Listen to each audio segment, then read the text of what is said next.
Hello, my name is Dean Moss. I'm the Vice President of Hahns Peak Area Historical Society, and I want to share with you some of our treasures this afternoon. I'd also like to share with you our main seller, Historic Hahns Peak, written by Thelma Stevenson, that has a whole lot of treasures in it that you can research on your own. So I highly recommend this. It tells a lot about Hahns Peak, better than any other single source. Thank you very much. Welcome to Hahns Peak, Colorado. It wasn't always known as Hahns Peak. The Ute Indians called it Old Baldy. It was named Hahns Peak on August 27th of 1865 by William Doyle in company with Joseph Hahn, who put a paper stored in a baking powder can on top of Hahns Peak saying, "This is Hahns Peak." Captain George Wade discovered gold and told Joseph Hahn and partner William Doyle in 1862. In 1867, George Wade left for provisions and no return.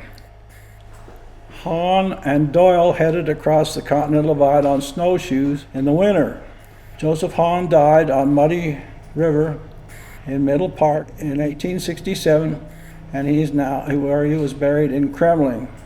They were trapped by the winter for two reasons. One, they didn't have extra provisions, and number two, they were busy digging gold instead of heading for lower country, so they got trapped, and it cost Joseph Hahn his life.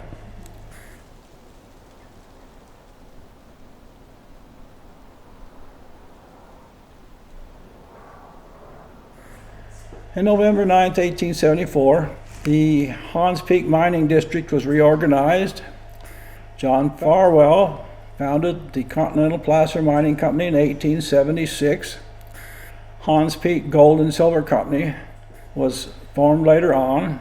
In 1877, the election of Hahns Peak chose as Routt County as the county seat, which it lasted from 1877 to 1912. When it was moved to Steamboat Springs.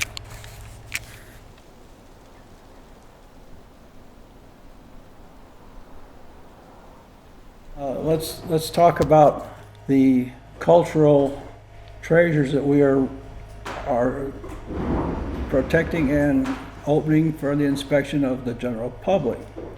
The Hahns Peak School was built and it was put into use in 1912.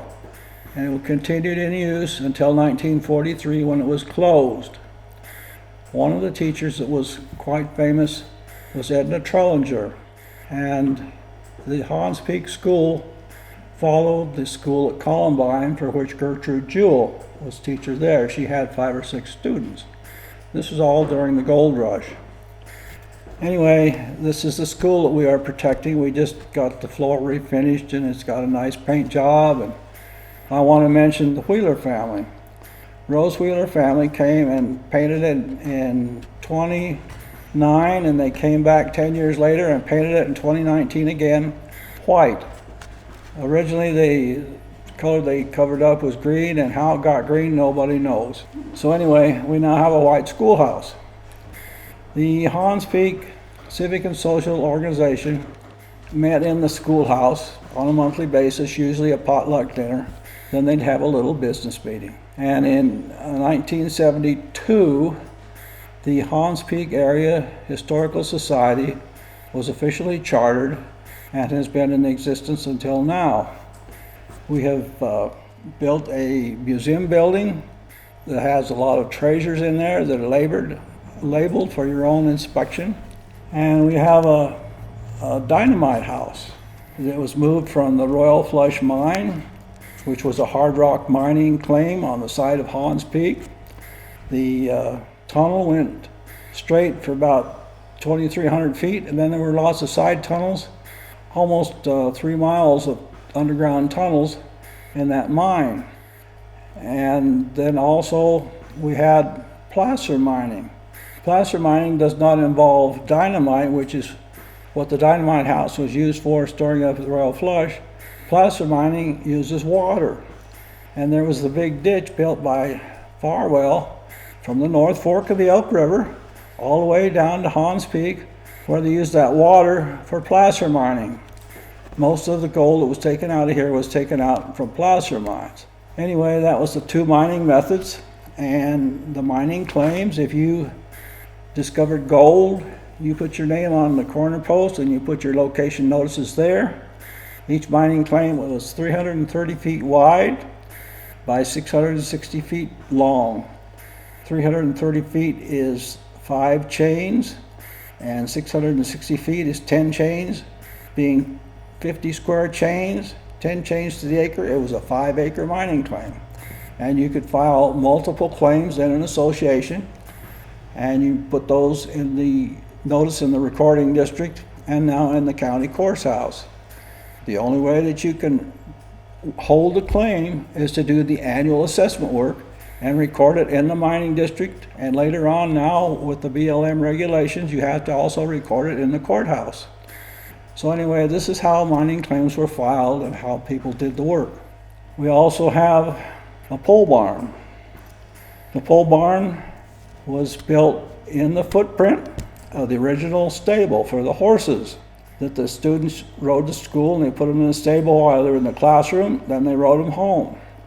The stable burned down, and when we built the pole barn, we built it around the footprint of the stable. You can still see the concrete right there.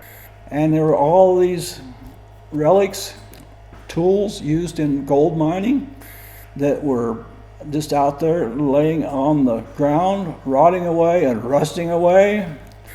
We had a grizzly or a sluicer reducer box down there. We had lots of other tools. The hog that they had on the end of the hose for placer mining. All these things, all these tools, they were just sitting there rusting. So we worked hard and we built a pole barn. After we got all those things under cover, and we had a gentleman from Ace Hardware and Steamboat come up and paint a mural for us. And it's very, very educational. You might want to take a look at that mural as well as all the tools. Then we fell heir to a stagecoach from the Whipple stagecoach from Wolcott to Hahns Peak. There were 3 stagecoaches. We have one of the originals. The Chamber of Commerce and Steamboat has another original, and the third one is unknown where it is. Anyway, it was restored, and it's there now on display with the pole barn addition. Well, everything was going along great, except we had some toilets that had some leaky vaults, and so we built a new toilet, state of the art, like Forest Service, probably better than Forest Service, I would say. And we have that improvement. We got the Withers cabin, and we moved it from Upper Main Street to Lower Main Street, and we restored the chinking and the logs and the roof and everything, and got it in nice order. And it's furnished with some of the original furnishings from the Withers family, plus some other furnishings. So we have that. So that pretty much completes our improvements and where we are today. We've come a long ways with over $107,000 in MAFAB grants, and we matched it in labor and contributions and money from our own treasury. We appreciate the help from Routt County through their tax support. But last but not least, we have received a whole lot of donations from the general public up here that like what we're doing. And if you care to contribute some more, we would appreciate it very much. Thank you.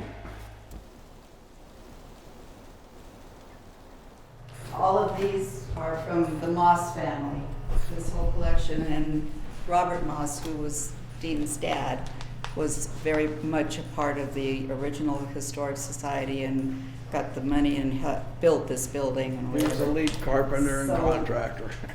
Well, he was, but the ironic thing is he was kind of a late comer.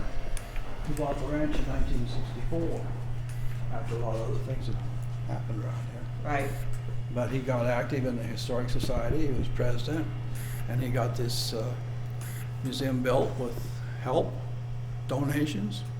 There was no county money, there was no funny money. It was all hard cash out of the pocket to get this thing built.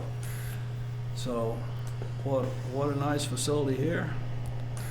And a lot of people have stopped and enjoyed it. And we've received a lot of donations in this museum to preserve the schoolhouse, so it's been a worthwhile project. He also was instrumental in getting the jail moved back from Steamboat Springs in 1973. In 1912, that's when the schoolhouse went into service. The county seat was moved to Steamboat Springs and the jail, and Moffett County was split off of Routt County on the west end. Prior to that, everything in Routt County went from the Continental Divide to the state line, from Wyoming state line to the Flat Tops.